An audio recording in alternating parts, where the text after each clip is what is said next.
The locals still talk about her. A little girl in a white dress with a lacy hem, her dark hair falling over her shoulders, barefoot in the cemetery dirt. Sometimes she's seen near dusk, standing by a peculiar grave sealed in steel and encased in concrete. She doesn't cry. She doesn't speak. But she watches. And if you get too close, you might hear the soft patter of tiny footsteps just behind you, where no one should be. Her name was Mary Evelyn Ford. She died in 1916, supposedly of a fever. She was only 5 years old. But her death was anything but simple. Back then, Pilot's Knob was just a dusty little area on the edge of Henderson, Kentucky. Remote, religious, and steeped in old superstition. Mary Evelyn's mother, Elizabeth Ford, had come to town alone with her daughter, refusing to attend church, selling strange herbs from her garden, and muttering to herself in other languages. It didn't take long for the whispers to start. And in a town like Pilot's Knob, whispers become accusations. When Mary Evelyn got sick, her mother refused to see a doctor. She gave her tinctures and oils and sang in strange tongues at her bedside. The town's pastor claimed he heard her chanting the name of a demon from outside their window. When Mary Evelyn died, they blamed Elizabeth. They didn't just say she had failed her daughter. They said she had sacrificed her. The funeral was the quietest Pilot's Knob had ever seen. Elizabeth wasn't allowed to attend. The church wouldn't claim the girl's soul.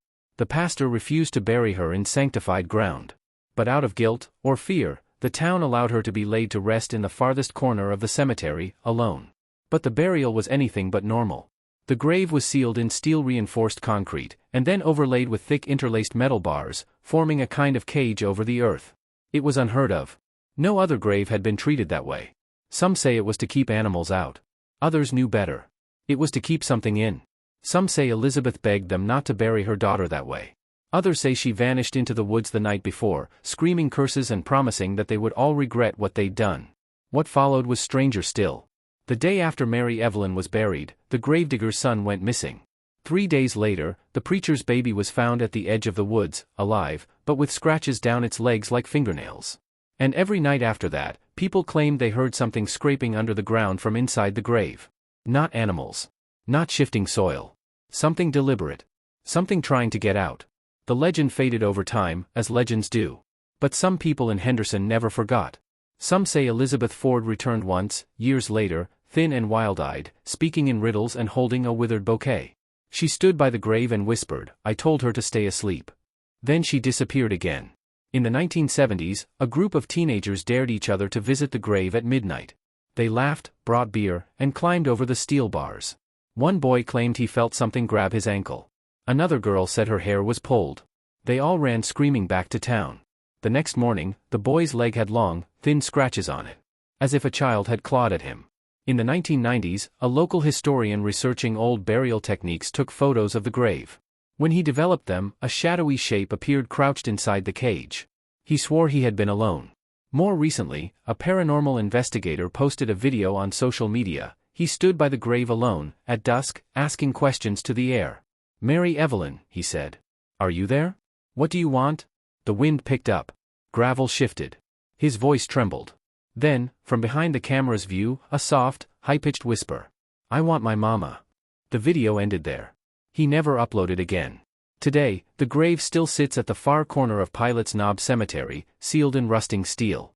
The bars have bent slightly with time. The earth beneath is cracked. Locals say they hear footsteps around it at night. Not heavy steps. Not adult. Child-sized. Small and quick. Some say if you visit alone and stand still enough, you'll hear breathing near your ear. Or feel the hem of a dress brush your leg. And those brave, or foolish, enough to reach into the cage say the soil moves. Not from wind. But as if something beneath the surface knows you're there. A recent visitor posted that her phone captured a new photo when she wasn't touching it. In the frame was the grave. And crouched beside it? A little girl in white, her head tilted, watching the camera. But when she zoomed in, the face wasn't a child's at all. It was older. Gaunt. Distorted by sadness and fury. Eyes sunken. Mouth open wide in silent scream.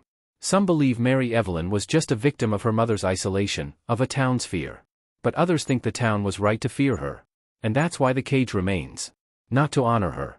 But to warn us. Because sometimes, the dead don't rest. And sometimes, the innocent aren't what they seem.